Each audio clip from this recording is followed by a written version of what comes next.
लागता बड़ी गरमी तू कूल कर हो, बनाना सेब खाइल कबूल कर हो।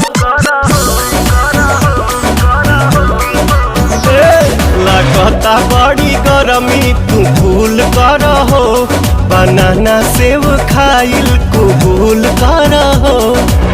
हट जानी सहटी जा तू सीना से भर जाता